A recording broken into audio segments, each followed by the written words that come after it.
नमस्कार निवडक उद्यमी आणि नवीन पॉडकास्ट घेऊन आलोय. परत तुम्हाला सांगतोय तसं की हे काय आम्ही जरी ठरवलं होतं की दर अमुक दिवशी अमुक करू, पण सातत्याने कधी कधी त्याच्यातली जो काय रसदारपणा असतो किंवा कोरेपणा असतो तो निघून जायची शक्यता असते. म्हणून असं ठरवलेलं नाहीये. करायचं हे मॅक्रो लेवलला ठरवलेलं आहे, कारण ते व्हॅल्यू क्रिएट करतं. त्यातनं काहीतरी बहुमूल्यता येते म्हणून करतोय. परंतु जसं सुचतंय तसं आणि समोर येणारे विषय, आणि काल एक ताजा ताजा विषय आमच्याकडे हातात आला. तर त्याच्यापूर्वी बोलायच्या आधी निवडक उद्यमीबद्दल. निवडक उद्यमी हा खरोखरच निवडक विचार करणाऱ्यांचा ग्रुप आहे. मला उत्तरोत्तर जाणवायला लागलं. आम्ही आता नुकतंच डिक्लेअर केलं की दर 3 महिन्यांनी आम्ही भेटणार आहोत प्रत्यक्ष. आणि भेटणार म्हणजे बस, जस्ट भेटणार आहोत, for no reason. Okay. No reason भेटणाऱ्यांची कमतरता असते हल्ली, असं मी समजायला लागलोय. नो रिझन जे भेटतात ते काही काळ एकमेकांच्या एकत्र राहू शकतात. तर तिसऱ्या, मला वाटतं एप्रिलमध्ये आम्ही भेटू, आणि जे निवडकचे सगळे लोक आहेत ते मेंबर्स भेटणार आहोत. तर तुमच्यापैकी जर कोणी नवीन व्यावसायिक असेल आणि ज्याला काहीतरी व्यवसायात गायडन्स हवा असेल किंवा अर्थपूर्ण, आमच्याकडे विजिबिलिटी वगैरे हे प्रकार आम्ही मानत नाही. त्याला छेद देऊन त्याच्या बॅकबोन तयार करणं हा त्यातला उद्देश आहे. अनेक ठिकाणी तुम्हाला वर्ड ऑफ माउथसाठी रेफरन्स वगैरे हे अनेक ठिकाणी मिळू शकतात. इवन आमचं असं हे पण नाही आहे की हा पॉडकास्ट झोन, असं आम्ही पॉडकास्ट म्हणतो याला, कारण याला पॉडकास्ट हल्ली म्हटलं जातं म्हणून. ही एक झूम मिटिंग आहे, त्यात आम्ही फक्त, मी आणि निशा, निशा मुंबईत आहे, मी पुण्यात आहे, आणि आम्ही अनेक विषयांवरती व्यवसायाच्या डेव्हलपमेंटला गप्पा मारत असू. त्या गप्पा मारता मारता सूर निघाला की हेच का नाही लोकांसमोर आपण शेअर करू शकतो, अनेकांना त्यात रस वाटू शकेल. प्रत्येकाला खूपच आवडेल असं काय अट्टास नाही, आणि आवडा होते निर्माण करावं असंही अट्टास नाही आहे. तर एवढा मात्र नक्कीच प्रयत्न आहे की जे काय कस लागत लागत जी एक परिपक्व व्यावसायिक बनण्याकरता जी मानसिकता विकसित होत चालली आहे, असं मला वाटतंय स्वतःला, आणि निशांतला पण वाटतंय.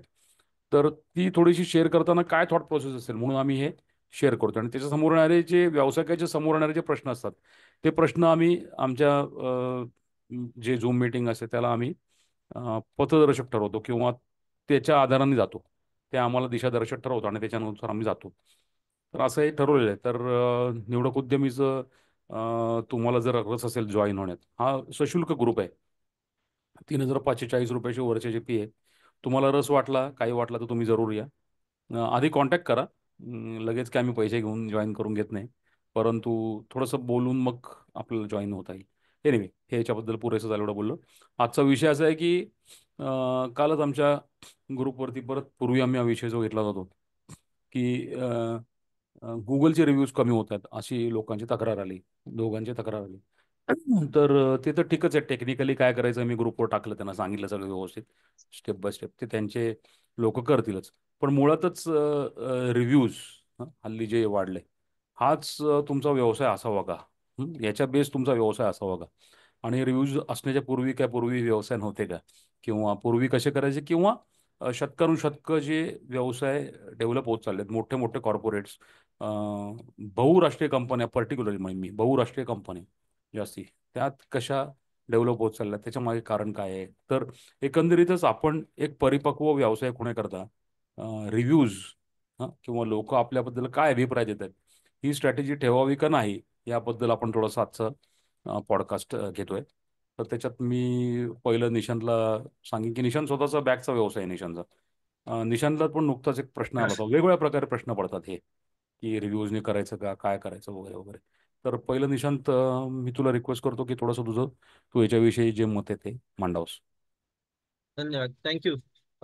सौमित्र सर म्हणाले तसं निवडक बद्दल एक गोष्ट ऍड करायची की आम्हाला एक्सपर्ट आहोत असं सगळेच जण पॉडकास्ट वरती दाखवतात. त्यांना सगळ्या जगाचं ज्ञान असतं आणि ते ऑब्विसली ते सगळ्यांना करण्यासारखं आहे की ते तेवढंस खरं नसतं. आम्ही म्हटलं आपण आपली वल्नरेबिलिटीज दाखवूया की लोकांना कळू दे की त्यांच्यासारखेच आम्ही आहोत. आणि आम्ही फक्त असं बघतोय की एक सौमित्र सर माझ्यासाठी रिसोर्स आहे की ज्यांच्याशी मी डिस्कस करू शकतो. आणि कदाचित काही क्रॉस कनेक्शनमुळे त्यांच्या बिझनेस मधून म्हणजे मला कनेक्ट होणारा मला काहीतरी इनपुट मिळेल ज्याच्यातून माझी थॉट प्रोसेस रिफाईन होईल. आणि सोशल मीडियाचा वापर हा त्याच्यासाठीच होते. निवडक उद्यमी टिपिकली नेटवर्किंग प्रकाराने कधी गेलंच नाही. आम्हाला बिझनेस कॅरेक्टरिस्टिक डेव्हलपमेंट ह्याच्यातच इंटरेस्ट होता आणि ते सततचं आहे. तर म्हटलं आपली ही व्हलनरेबिलिटीज इथे डिस्कस करूयात, की मांडूया सोशल मीडियावरती, युट्यूबच्या माध्यमाने, आणि मग लोकांचे काय फीडबॅक येतात किंवा त्यांना ते आमच्याशी अलाइन होत आहेत का, की त्यांनाही हा प्रश्न पडलाय का, असं ते स्वरूप आहे. अ, थोडंसं आजच्या विषयाबद्दल, पण त्याआधी असं म्हणजे निवडकमध्ये बऱ्याच वेळेला आम्ही एक असं आमच्या चर्चेअंती पहिल्या काही वर्षातच ठरलं होतं, की काहीतरी भूमिका घ्यायला पाहिजे. म्हणजे तुमचंही चुकत नाही पण तुमचंही बरोबर आहे असं दोन्ही बाजूला म्हणणं म्हणजे तो थोडासा पलायनवाद झाला, त्याच्यामध्ये मजा नाही. आणि मग जर तुम्ही जर भूमिका घेतात तर म्हणजे कसं आहे की अ, एखाद्याला छान म्हटलं ना की तो चुकतोय हे सांगण्याच्या झंझटीतून आपण बाजूला करून घेतो स्वतःला, है ना. कारण जर चुकतोय तर तुम्हाला तुमचं काहीतरी एक व्यवस्थित अनालिसिस पाहिजे, ते मांडता यायला पाहिजे, त्याच्यासाठी काहीतरी उदाहरणं मुद्देसूद कंटेम्पररी देता यायला पाहिजे, म्हणजे खूप काम आहे त्याच्यामध्ये एखाद्याला फीडबॅक देताना. छान म्हटलं की आपण त्या सगळ्या अवघड प्रश्नातून स्वतःला बाजूला करून घेतो. त्यामुळे हा विषय इथे घेतो आहोत आणि भूमिका मांडतो आहोत. पण भूमिका मांडताना आम्हाला जे पटलंय ते सांगतो आहोत. पण वी आर रिसेप्टिव्ह, की मग तुम्ही ह्याला तुमचा काय तो तार्किक युक्तिवाद आहे तो करा, पॉसिबली आमचा बुद्धिभेद करा, आणि आपल्या सगळ्यांच्या डोक्यात एक प्रकाश पडेल आणि आपल्याला मार्ग दिसेल आणि पुढे जाता येईल, असं हे स्वरूप आहे. मग कोणाला अ, इथे असं त्या विषय फिश ऑन पॉइंट्स म्हणतो तसा तो विषय आम्ही इथे घेतोय, कोणी मांडला कशासाठी मांडला हे सेकंडरी आहे. तर रिव्ह्यूजच्या आधी एक आमच्या इथे निवडकमध्ये काही वर्षापूर्वी एक सौमित्र सरांनी एक केस स्टडी मांडली होती, की एक स्त्री आहे जी रेग्युलर एका दुकानामधून साड्या घेते, त्यांची वर्षानुवर्षाची कस्टमर आहे. आणि एखादी साडी तिने कोणाला तरी गिफ्ट करायला म्हणून घेतली, आणि ती तिने पाठवली गिफ्ट रॅप करून, आणि मग समोरून आलं की काहीतरी साडी फाटलेली होती आणि ऑल सॉर्ट्स ऑफ थिंग्स. आणि त्याच्यावरून मग दुकानदाराची प्रतिक्रिया आणि काय योग्य का अयोग्य असा तो एक चर्चेचा विषय झाला. बाई परत दुकानात गेल्यावरती दुकानदारांनी ते रिजेक्ट केलं, म्हणाले की आमच्याकडून व्यवस्थित होती गेलेली, आणि आम्ही आता त्याची जबाबदारी घेऊ शकत नाही, कारण मध्ये अँबिग्विटी आहे की आमच्याकडेच खराब होती का मध्ये ट्रान्झिशन मध्ये काय झालं. आणि मग काही असे सूर निघाले की रेग्युलर कस्टमर आहे तर तिचा क्लेम ऑनर व्हायला पाहिजे होता, बाईंनी स्वतः चेक करायला पाहिजे होतं, दुकानदाराने चेक करायला पाहिजे होतं वगैरे. आणि तेव्हा मी एक असं मत मांडलं होतं की कस्टमर रेग्युलर आहे म्हणून त्याचा एकतर सगळ्यात पहिलं व्यवसाय करताना customer is king, customer is God वगैरे ह्या सगळ्या गोष्टी थोड्या अमान्य होण्यासारख्या आहेत, कारण ते तार्किक गोष्टींवरती खऱ्या उतरत नाही. तुम्ही व्यवसाय करताय आणि तुम्ही एक त्या प्रॉडक्ट किंवा सर्व्हिसचे प्रोव्हायडर आहात म्हणून पण कस्टमर तुमच्याकडे येतो. सो इट्स अ इक्वल, दोघांची गरज आहे. त्यामुळे कोणतरी मला खूप जास्त धंदा देतोय म्हणून मी त्याच्यासमोर वाकून राहणार आणि त्याच्यासाठी माझी कस्टमर सर्व्हिसची पातळी एक्सटेंड करणार, आणि कोणतरी रोज नाही तर त्याला मी उडवून लावणार, ही काही योग्य बिझनेस स्ट्रॅटेजी होऊ शकत नाही. की कोणतरी मला बल्क ऑर्डर देतोय म्हणून मी पायघड्या घालणार आणि कोणतरी एखादाच येणार आहे, हे बरोबर नाही. त्याच्यात मानसिकता आपल्याकडे अशी डेव्हलप झालेली आहे की कस्टमर आपल्यापेक्षा एक नॉच काहीतरी वर आहे, आणि आपण सर्व्हिस प्रोव्हायडर आहोत, आणि आपण सगळं आपल्याला सगळ्यांना माहिती आहे की कस्टमरला प्रॉडक्टची प्रोसेस वगैरे काही माहित नसतं, त्यांची स्वतःची काहीतरी एक विचारसरणी असते आणि त्याच्यातून ते आपल्याला चूक बरोबर ठरवत असतात. ते करेक्ट करणं पण आपली जबाबदारी आहे. पण कस्टमर इज किंग हे फार जरा बाळबोध आहे, तसं नसतं ते. प्रत्येकाला असे काहीतरी अतरंगी कस्टमर भेटलेले असतात जे उगा आपली चूक नसताना आपल्यावरती ढाकलतात, है ना. तर त्या हिशोबाने मी मत मांडलं होतं तेव्हा की कस्टमर इज किंग, किंवा आपण कस्टमर पेक्षा काहीतरी खाली आहोत आणि म्हणून तो जे बोलेल ते मानलं पाहिजे, हे अयोग्य आहे.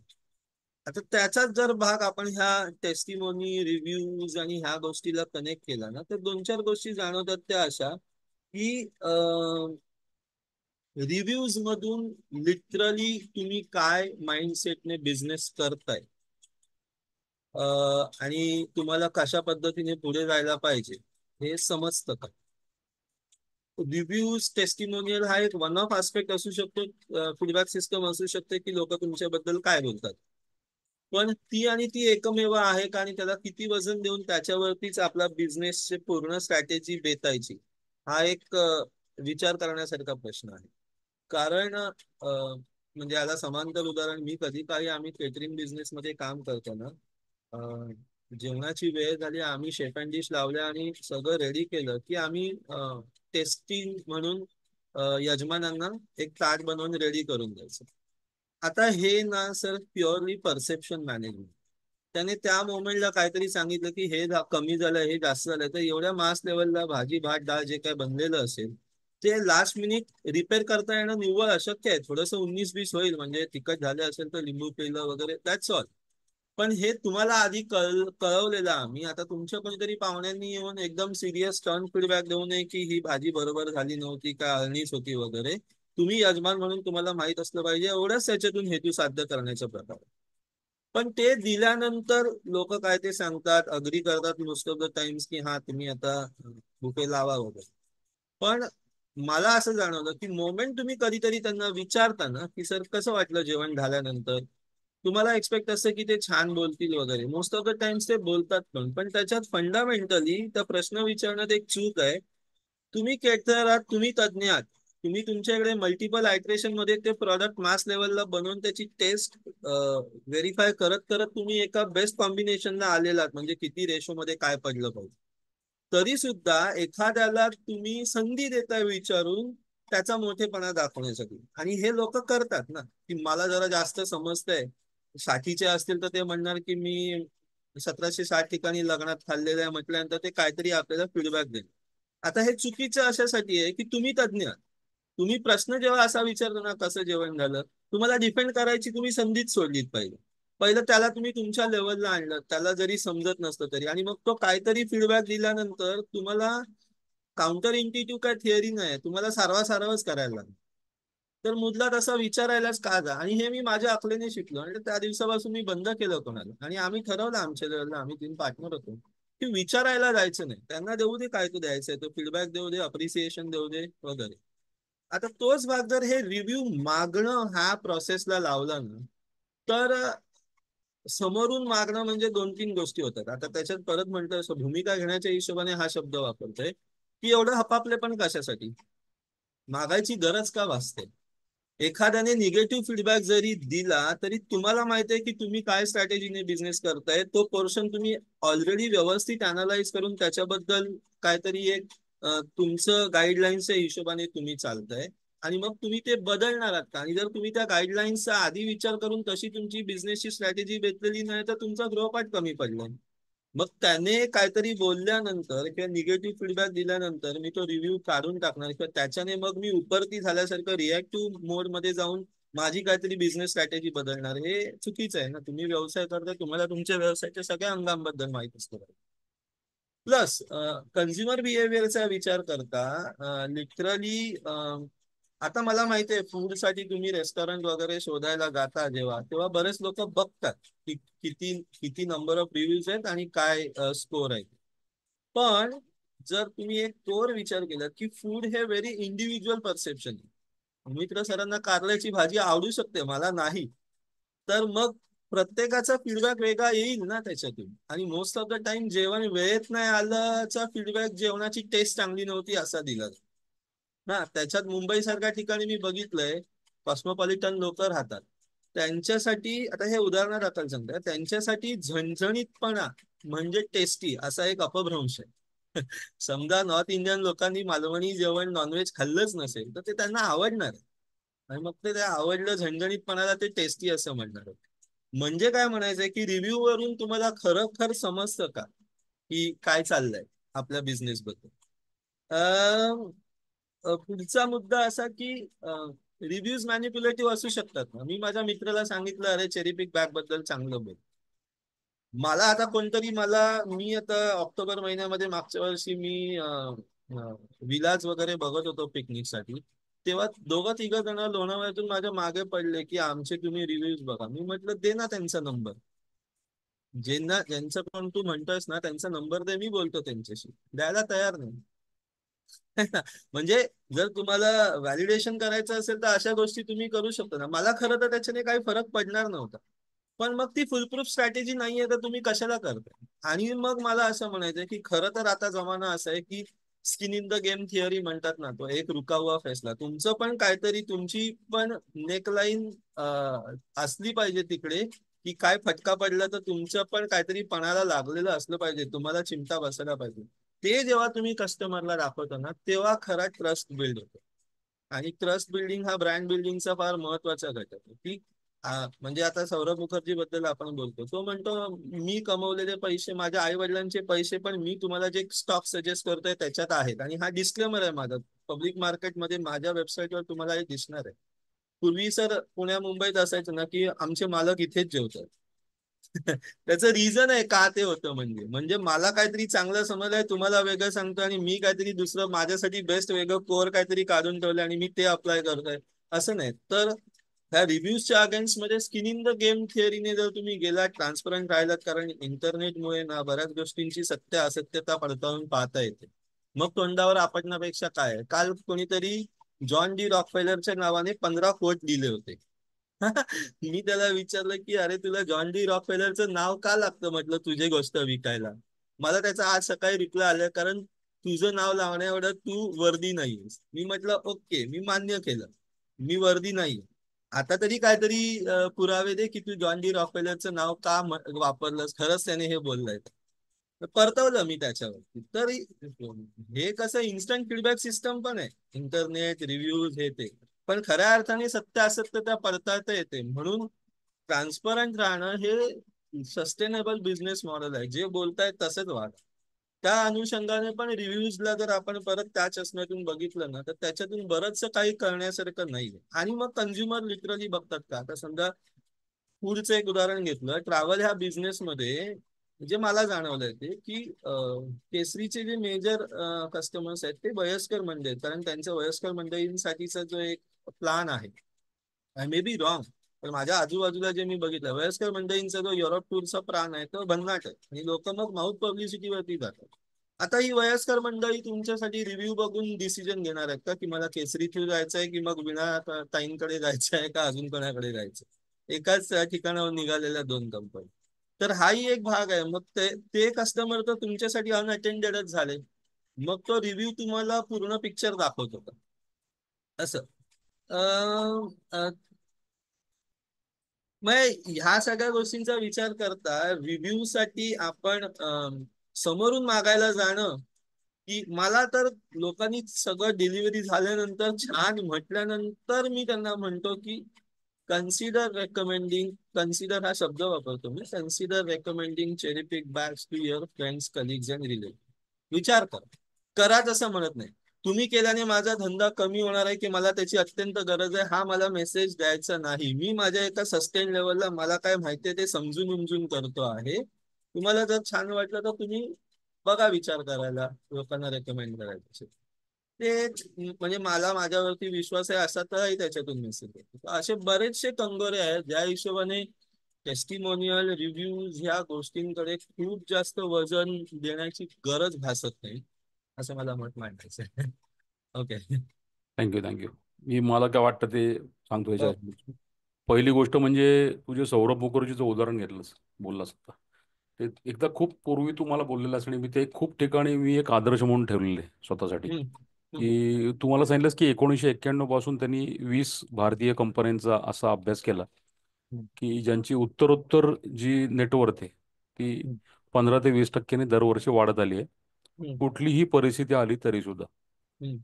आणि त्यांनी लोकांची नेटवर्क पण वाढवून दिलेली आहे ज्यांनी इन्व्हेस्ट केले हम्म. त्यांची. हो. आणि त्याच्यामध्ये दुसरी गोष्ट म्हणजे त्याच्यामध्ये अशा कंपन्या आहेत की ज्या तुम्हाला खूप चमचमताना दिसत नाहीत बाहेर, म्हणजे परफॉर्मन्स वाईज दिसतात चमचमताना, परंतु आय पी एल घेताना दिसत नाहीत किंवा असे ते त्यांचे जे पर्टिक्युलरली त्याच्यात तू हे सांगितलं होतंस की त्यांचे जे फाउंडर किंवा सीईओ आहेत त्यांची राहणी विचारसरणी कशी आहे.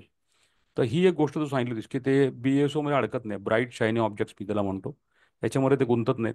आणि दुसरी गोष्ट ते सतत अभ्यास सखोल करत असतात. इन्साइट्सचा शब्द इंग्रजीमध्ये खूप चांगला आहे. त्याला आपण म्हणतो की अंतर्दृष्टी. आतमध्ये जाऊन सतत बघायचं, कुठलीही बाह्य गोष्ट घडली तरी आतमध्ये जाऊन बघायचं आणि आपल्याला आपल्या ध्येयापर्यंत नेते का, हा तपासणी. हे स्वधर्मासारखंच एक प्रकारचं हे आचरण आहे, काही वेगळं नाही त्याच्यात. हां. म्हणजे गीता, आपण भगवद्गीता म्हणतो की एक आध्यात्मिक ग्रंथ आहे, त्याचे देव वगैरे त्याच्याशी कनेक्ट करतो, त्याचे व्यवहारशास्त्र म्हणून आपण कनेक्ट केलं तर आपला स्वधर्म आणखीन बिझनेस कॅटेगरी किंवा हे करणं हे तुम्हाला एकसारखं सापडून जाईल. थोडंसं बाजूला येतं हे का महत्त्वाचं आहे विचार करणं, कारण व्यवसायच मुळात आपण म्हणतो व्हॉट डू यू डू, आपण काय म्हणतो व्हॉट डू यू डू. तर यू मे बी बेगिंग, तुम्ही भीक मागत असाल, तुम्ही गुंड असाल, तुम्ही राजकारणी असाल, तुम्ही व्यावसायिक असाल, तुम्ही नोकरदार असाल. So what do you do म्हणजे आपण इंग्रजीत अजून एक शब्द विचार आहे की व्हॉट इज युअर ऑक्युपेशन, म्हणजे तुम्ही तुमचं दिलेली पोकळी, देवाने दिलेली पोकळी जी आहे परमेश्वराने, ती कशी काय ऑक्युपाय करताय. सो पहिलं आपलं ती पोकळी आली आणि ती अर्थपूर्ण ऑक्युपाय करणं आलं आणि म्हणून बिझिनेस आला. हे आपण हम्म. पूर्ण नीट समजायला पाहिजे. व्यग्र करणारा तो व्यवसाय, आपण कसं व्यग्र ठेवतो स्वतःला तो व्यवसाय. म्हणजे व्यवसाय हे आयुष्य झाकवून टाकू का तर नाही, परंतु आयुष्य फिल करणारी मात्र ती एक वस्तू आहे, ती ऍक्टिव्हिटी. कृती आहे. अनेक इतर गोष्टी पण आहेत त्याला. त्या गोष्टीवरती आक्रमण न करता आपलं हे सहज एकमेकात मर्ज होऊन व्हावं, कुठे अँझायटी न राहता, हे त्यातलं तत्व असायला पाहिजे. आणि त्याच्याकरता तिकडे तुम्ही जे करताय, जे काय 12 तास करताय दिवसातले, ते त्याच्यावरती व्यतीत व्हावे, हा त्याचा उद्देश जर धरला, तर आपण एकाच गोष्टीवरती हा रिव्ह्यू हा जो प्रकार आहे हा अगदीच एक छोटासा त्यातला बिंदू ठरतो असं म्हणायचं आहे मला. तर ते सौरभ मुखर्जीच्या जर मगाशी म्हटलास त्या ज्या उद्देशाने जर आपण गेलो आणि जर आपल्याला तशा प्रकारे जर वर्थ वाढवायची असेल तर आपल्याला नेहमी आपण म्हणजे रिव्ह्यू जेव्हा घेतो, पर्टिक्युलरली आपण जेव्हा बोलतो ते गुगल रिव्ह्यूजबद्दल बोलणं चाललं होतं. गुगल रिव्ह्यूज हे पर्सनल असतात, प्रत्येक माणसाचा एक एक रिव्ह्यू असतो. तर ही मुळातच मी पण हे करायचो पूर्वी. आमचं ट्रेनिंग झाल्यानंतर लगेच त्यांचे व्हिडिओज घ्यायचो, ते टाकायचो यूट्यूबवरती. माझ्याकडे एक स्ट्रीम पण आहे व्हिडिओवरती हक्का, ते प्लेलिस्ट पण आहे वेगवेगळ्या लोकांनी गेलेले वगैरे. पण ते मला नंतर लक्षात यायला उत्तरोत्तर याचा काहीच उपयोग नाही. नंतर मग मी ते पण बंद केलं, रिव्ह्यूज पण बंद केले, मी तर काहीच घेत नाही. मी तर एवढं पण सांगत नाही की रेकमेंड करा म्हणून. त्याचं कारण आहे की माझा एक जुना मित्रासारखा कस्टमर आहे तो, 2014 पासून माझा कस्टमर सुद्धा आहे माझ्या सर्व्हिसेसचा. तर मी त्याला म्हटलं तर यार तू मला रिव्ह्यू दे ना. देत का नाही रिव्ह्यू तू? तो म्हणतो काय रिव्ह्यू द्यायचा तुला? तर म्हटलं अरे मला मदत होईल त्याची. तो म्हटलं काय मदत होईल? म्हटलं लोकांना जरा मला दाखवता येईल, सांगता येईल. मग तू सांग ना मला की मी अमुक अमुक माणूस आहे आणि 2014 पासून मी तुझ्या खात्यात दरवर्षी पैसे टाकतो आणि दरवर्षी रिन्यू करतो सर्व्हिस. एवढंच तुला पुरेसं नाही का? मग त्या गोष्टीने मला खूप इन्साईट दिला. म्हणजे परत मी आतमध्ये जाऊन जरा विचार केला हे खरंच आहे का हे. तर हे मला खरंच योग्य वाटलं ते. आणि त्यातनं थोडंसं आता ज्या विषयावरती यायचं, तर हे जे जे जे लोक अडकलेत गुगल रिव्ह्यूजबद्दल म्हणतात की स्ट्रॅटेजी करायची, तर निशांत अगदी व्यवस्थित त्यावरती बोलला. मी परत तेच तेच तेच बोलणार नाही. काय करायला हवं हे मी फक्त माझ्या दृष्टीने सांगतो की पहिली गोष्ट, छोटे हे जे आहेत ना, पर्टिक्युलर ट्रॅव्हलचे बिझनेसचे आमचे काही मित्र आहेत, तर हे जे छोटे तुम्ही एक एक इंडिव्हिज्युअलचे रिव्ह्यू घेऊ बघताय ना, तर तुमच्या माझ्यासारखा जर व्यावसायिक असेल तर त्यांनी हा विचार करायला पाहिजे की जर मला कॉर्पोरेट ट्रॅव्हल हे जर माझं बिझनेस मॉडेल जर मी जास्ती विचार केला, तर मला ह्याच्यापेक्षा हे नक्कीच बरं पडू शकतं. किंवा एखादा ग्रुप, अगदी ज्येष्ठ नागरिक संघाचा सुद्धा ग्रुप निघून जायचं ठरवलं, तर त्या एकाच माणसाचं सफिशियंट राहतं ना तुम्हाला मत. त्या माणसापर्यंत तुम्ही पोहोचला की सफिशियंट आहे. मग तो माणूस काय बघणार आहे हे तुम्ही बघा. मी एक ट्रॅव्हलचं उदाहरण म्हणून तुम्हाला सांगतो की कंपन्यांचं समजा कॉर्पोरेट ट्रॅव्हल हे जर कोण बघत असेल, माईस वगैरे अशा प्रकारचं, किंवा त्यांचे एम्प्लॉईज सुद्धा जात असतील, तर हे लोक नोकऱ्या करत असतात बहुसंख्य लोक. आणि त्यांना जर कंपनीकडनं LTA मिळत असेल काय असेल, तर साधारण काय करा की माझ्या मते तुम्ही लिंक्डइनचं प्रोफाईल तुमचं ठेवा. लिंक्डइनच्या प्रोफाईलवरती पहिलं स्किल एन्डॉर्समेंट जे असतं खूप सिम्पल आहे ते. स्किल एन्डॉर्समेंट, स्किल एन्डॉर्समेंटवरती तुम्ही प्रत्यक्ष जे काम करताय ते कसं करताय हे काही तज्ज्ञ माणूस हे करा, त्याला रेटिंग करतो, तो रिव्ह्यू सुद्धा देत नाही. म्हणजे निशांत समजा कुकचा व्यवसाय आहे, तर त्याला प्रत्यक्ष आपले विष्णू मनोहर त्यांनी जर एखादं स्किल एंडॉर्स केलं तर त्याला खूप महत्व आहे ना. लोक म्हणतील "अरे, विष्णू मनोहरनी सांगितलं म्हणजे चांगलं असावं." बरं, स्किल एंडॉर्समेंटमध्ये मत दिलं नसतं विष्णू मनोहरनी. त्यांनी फक्त सांगितलं असं की या व्यवसायामध्ये याची प्रोफिशियन्सी कशी आहे. म्हणजे मी जे लोकांना, माझ्या कंपनी लोकांना जे घेऊन जाणार आहे अमुक ठिकाणी जेवायला, तिकडे फूड चांगलं असतं बाबा, एक झालं. दुसरं त्याच्यामध्येच बिहेवियरबद्दल पण आहे स्किल एंडॉर्समेंटमध्ये. म्हणजे ॲज अ कंपनीचं बिहेवियर काय आहे, प्रोफेशनलिझम, तर ते तुमचं येईल. आणि कम्युनिकेशन कसं आहे, हे 3-4 गोष्टी तुमच्या तिकडे आपोआप बघितल्या जातात एक कंपनी, एक आस्थापना म्हणून. तर ते तुम्ही घ्यावं. आणि त्याच्यामधलंच रेकमेंडेशन हा पण त्याच्यामध्ये प्रकार आहे. Recommendation is not necessarily a review. Recommendation म्हणजे कदाचित असं असू शकतंय की आमचाच निवडक उद्यमी ग्रुप आहे आणि याच्यावरती कोणीतरी एक नामांकित व्यक्ती आहे. नामांकित म्हणजे काय की फक्त त्याला जरा थोडंसं त्याच्या मताला जरा ग्राह्य धरलं जाईल अशी व्यक्ती आहे समजा. तर त्या व्यक्तीचं जर आपण रेकमेंडेशन घेतलं की निशांच्या बरोबर व्यवसाय करा का, त्याचे रिव्ह्यूज 6.9 5.9 आहे, 4.9 आहे म्हणून नाही. तर ही एक कसलेली व्यक्ती आहे, ही तुम्हाला स्पष्टपणे नम्रपणे सांगेल की फक्त मराठी माणूस आहे म्हणून माझ्याकडनं बॅगा घेऊ नका. तर माझ्या बॅगांचा तुम्ही बघा, तुम्हाला जर आवडली तरच तुम्ही घ्या. हं? अशा प्रकारे जर तुम्ही त्याच्यात पहिल्या स्किल इन्व्हेस्टमेंट केलं, रेकमेंडेशन वापरलं, तर हे जरूर वापरायला पाहिजे. कारण व्यवसायाचं खूप लोक व्यवसायाचं पेज पण लिंक्डइनवरती बनवतात. तर मी आपल्या साध्या छोट्या व्यवसायांच्या बद्दल म्हणतोय की माझा व्यवसाय आहे, तर लोक बघतात की या व्यवसायाच्या मागे कोण व्यक्ती आहे. हं? तर ती व्यक्ती जर चांगली असेल तर व्यवसायाकडे आपोआप लोक येतात. हे एक लिंक्डइन बद्दल झालं. खूप छोटंसं आहे. जितक्या तुम्ही वेळ त्या पोस्ट लिहिण्यावर किंवा त्या लाईक दिस पोस्ट आणि येऊन तेव्हा करत बसायच्या ऐवजी हे रेग्युलर तुमचं एक छोटंसं एकदाच बिल्ड करायचं असतं. हे तुम्हाला हे तुम्ही करा. दुसरी गोष्ट, अजून एक गोष्ट करायला पाहिजे जी करत नाही आपण लोक. गुगल रिव्ह्यूज शॅलो आहे ना, थोडं वरती येतं पटकन, लो हँगिंग फ्रूट आहे. लिंक गुगलने दिलेली आहे पटकन, तुम्हाला तुम्ही टाकता वगैरे आणि तुम्हाला भारी वाटतं की सर्च झालं, रेटिंग आलं 6.4 4.9, मला लोकांनी सर्च केलं. पण ते लोक कोण आहेत सर्च करणार, हा विचार करा. एखाद्या कंपनीचा जो परचेस मॅनेजर तो गुगल रिव्ह्यू सर्च करत नाही. तो जर तुम्हाला हवा असेल तर तो हे लिंक्डइन बघतो आणि त्यानंतर परत बघतो की यांचं इंडिव्हिज्युअल्स काय आहे ते बघूया. मग तुमची वेबसाईट जी आहे त्या वेबसाईटवरती तुम्ही एक 5 टेस्टिमोनियल्स फक्त ठेवा. आणि ते टेस्टिमोनियल ठेवलं, मग अख्खी गोष्ट टेस्टिमोनियल ठेवायची गरज नाही. ती टॉप होतीये हे फक्त जर तुम्ही टाकलं, उघड आहे. उद्या मी समजा माझ्या वेबसाईटवरती अमिताभ बच्चनचा रिव्ह्यू टाकला, टेस्टिमोनियल एका वाक्यातलं, की सौमित्र घोटीकर खूप सोप्या भाषेत शिकवतात, उदाहरण की छान मेंटरिंग करतात. हां, हे जर अमिताभ बच्चनचं टाकलं तर अमिताभ बच्चनच्या फोटोसकट किंवा नावासकट टाकतो, तेव्हा लोकांना हे माहिती असतं की अमिताभ बच्चनची जे परवानगी घेतलेली आहे ना, तर करणार नाही, सू करेल नाही तर तो. हं? तर हे लक्षात ठेवा.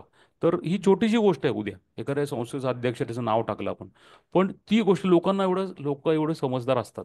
लोक एवढे मूर्ख नसतात की आपण टाकायचं, मग परमिशन घेतली सांगायला. एक वाक्य टाका, अख्खं टेस्टमेंट टाकायची गरज नाही. तर एक अमिताभ बच्चन टाकलं, संपलं ना काम एका वाक्यात, की मला पर्सनली त्यांनी मदत केली. मला एक क्विक हिलचं टेस्टिमोनियल आठवतंय. क्विक हिल कंपनी जी आहे, त्यांनी त्यांची जी व्हॅल्यू आहे ती समजून घेऊन त्यांनी टाकलं साईटवरती. एक अमेरिकन व्यक्ती दाखवली, बाई साधी गृहिणी दाखवली किंवा छोटी व्यावसायिक असेल, तिने सांगितलं की my query was resolved in 4 seconds even they are miles away, continents away, असं हम्म. काहीतरी म्हटलेलं आहे. तर हे कित्येक वर्ष क्विकली नीड होते. मला स्वतःला कनेक्ट झालं की दिस हम्म. Is real connection. आणि मग काटकरांना प्रत्यक्ष भेटल्यानंतर मला हे कळलं की त्यांची फिलॉसॉफी काय आहे. हां, हा. तर हे आपण एक अगदी समजून घ्यायला पाहिजे.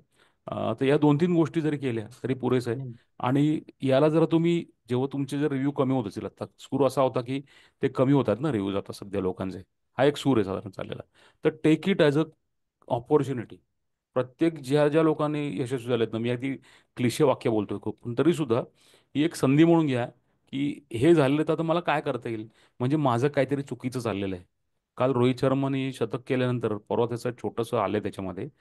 परवा इव्हन बघताना सुद्धा त्याची देहबोली काय होती तुम्ही बघा तुम्ही. तो कुठेही चौकार मारला की काय सेलिब्रेट करत नव्हता, षटकार मारला की काय बघत नव्हता. तिकडे स्कोरबोर्डकडे सुद्धा बघत नव्हता. He was not looking at it. तर त्याने नंतर दिलंय की this was yet another day in my life. तो माझ्या आयुष्यातला अनेक दिवस होता. ते काही त्याचा विचार करत नाही. म्हटलं माझं चांगलं चाललंय, वाईट चाललंय, and I am just checking whether I was enjoying my game. मी गेल्या हम्म. इनिंगला 2 वरती आउट झालो तेव्हा सुद्धा मी एन्जॉय करायच्या हेतूनच आलो होतो. आत्ताही मी एन्जॉय करायच्या हेतूने आलो. तर आपण आपला व्यवसाय आहे जर एन्जॉयबल करायचा असेल, जर बोरिंग व्हायचं नसेल ते, बिकॉज मी पहिल्याच मला सांगितलं ते फिलॉसॉफी की ऑक्युपेशन आहे ते. तर मी जो वेळ घालवतो तो जर माझा चांगला द्यायचा असेल तर मी तो एन्जॉय करायला पाहिजे. मग माझं चुकलं असेल किंवा काही होत नसेल तर चला, काय अरे नवीन काय करता येईल यार. हॅलो गुगलने माझे सगळे काढून टाक. मी हसत होतो काल, आमची एक मुलगी आहे ती मला सांगत होती, आय वॉज लाफिंग. ती म्हणून हसताय काय सर तुम्ही. अगं म्हटलं हसण्यासारखीच गोष्ट आहे ही. ही काय फार सिरियसली घ्यायची गोष्ट नाहीये. कोण तिसरं गुगल, ते त्यांच्या मालकीची ती स्पेस, त्याच्यावर आपण रिव्ह्यू टाकणार, ते वापरणार ते, आणि आपण रडतो माझे उतरवलं खालती, मला कळवलं पण नाही. काय कळवं त्याने. त्याने काय कळवं, तुमचं काय उत्तरदायित्व नाही, तुमच्याकडे काहीच पैसे येत नसतात गुगलला. हे तुमची काळजी नाही करणार. हां, तर एनिवे, तर हे टेक इट इझी. हे काय झालं की आपण जरूर हे हसण्यावरच नेऊया आणि बघूया की हे नाही करायचं, मला काय करता येईल, मला अजून काहीतरी करायला लागेल. तर that's it, that is what I want just to. हो. हा म्हणजे एक आता तुम्ही बोललात त्या शेवटच्या धागाला, की आपण अपसेट होणं म्हणजे आपलं बिझनेस मॉडेल प्रोडक्ट ह्याच्याबद्दल आपल्याच मनात शंका आहे, आपण स्वतःला इन्फिरियर समजतो का, असं आहे ना. हा सोपा विचार समजायला पाहिजे. तुम्ही स्वतःच्या एंडला फुल प्रूफ करा ना काय ती स्ट्रॅटेजी आहे. लोकांनी सांगितल्यानंतर डिटर व्हायची गरजच काय. आता मी सफल निवेशक जे 2011 पासून शिव्या घातलेल्या पण तिकडेच असतात, त्याने कधी ते क्युरेट केलेलं नाही रिव्ह्यू. काही है ना. गरजच नाही ना. गरज लागत नाही ना त्याला. म्हणजे तो काय व्हॅल्यू डिलिव्हर करतोय ते आता आपण तरी कुठे 15 आपले निवडकचे हा आपले जे पॉडकास्ट 15 आपण कुठे प्रोड्यूस करतो काय. हो 15 वर्षानंतर त्याला माहिती आहे ना तो काय करतोय ते. तर कोणीतरी एका दोघांनी त्याला लंपट म्हटलं हे ते, तर तो काय त्याला उत्तर द्यायला जातो, पण तो काढूनही टाकत नाही कारण तो हक्क आहे ना कन्झ्युमरचा. आम्ही तर सुद्धा तसं काढत नाही रे. आहे. हा. माझ्या तर युट्यूबचं आहे ना माझं वॉटरचं, तर मी हिंदी आणि इंग्लिशमध्ये मिक्स करतो ना हा. त्याच्यावरती. हम्म. लोक म्हणतात "मी इंग्लिश में ये बनाओ ये बनाओ", म्हटलं मी तर हा. सांगितलेलं आहे की जेव्हा इंग्लिश ट्रेनिंग असतं तेव्हा मी इंग्लिशमध्ये करतो, हा. जेव्हा हिंदी ट्रेनिंग असते तेव्हा हिंदीत करतो. मग हम्म. एकाने टाकलेलं आहे त्यात, "आप वो English you you better talk in Hindi, your Hindi is हम्म. मच बेटर देन इंग्लिश" वगैरे. हम्म. असं वगैरे असं ते. तर मी त्यात तसं दिलंय त्याला की ओके. मला कधी मी विचार करतो याच्यावरती उत्तर देताना. मी असं पण त्याला खोडून काढायला जात नाही. मी म्हटलं हम्म. It's okay. आय रिस्पेक्ट पण म्हणत नाही. रिस्पेक्ट म्हणायची फार काही गरज नाही स्टाईल सॉफ्ट स्किल नाही. वापरून. मी म्हटलं it's your opinion, it can be. आणि नाही. मी हे पण सांगत नाही म्हणून ते जाऊ दे सगळं, तू कंटेंट वाचलास का असं म्हणजे त्याला नाही. खोचरपणा विचारत नाही. हा त्याचा हम्म. चॉईस आहे. That's okay. तर हे हळूहळू प्रतिक्रियात्मक वादापासून बाजूला दूर होणे, प्रतिक्रियात्मक आपण न होत जाणं, यासाठी हा हम्म. धडा आहे. आणि हे माझं नाही, हा व्यवसाय माझा नाही. हे माझ्या उबरसारखं आहे. मला पोचायला मी भाडं दिलं, मी मोकळा झालो. हे आपलं हळूहळू डेव्हलप, हे जीन जास्त डेव्हलप व्हायला पाहिजे. तर दॅट्स इट. टाइम इन आपलं मला That's it. वाटतं बऱ्यापैकी झालं बोलून. हम्म. तर खूप बोलायची गरज पण नाही आहे. आपण बोललो तेवढं सफिशियंट असं. तू छान बोललास, छान मांडलंस, त्यामुळे ते सफिशियंट आहे सगळं. नाही, आणि ते काय हार्ड हिटिंग करायचंच नव्हतं. आपण मत मांडलं काहीच नाही, आणि काहीच नाही. रिसेप्टिव्हच आहोत की कोणीतरी ह्याला मुद्देसूद खोडून काढा म्हणजे आपलं वाद होईल एवढंच. हो, आणि ते त्यांचं ओपिनियन असू शकते, आपल्या हा. काय माहिती. These are differences, nothing right and wrong. काहीच नाही. चलत ओके. आहे. चल. एक 5 मिनिटं थांब, हम्म. आपण पॉडकास्ट हम्म. संपू, आपण जरा गप्पा मारू थोडंसं. चालेल. रेकॉर्डिंग थांबवतो.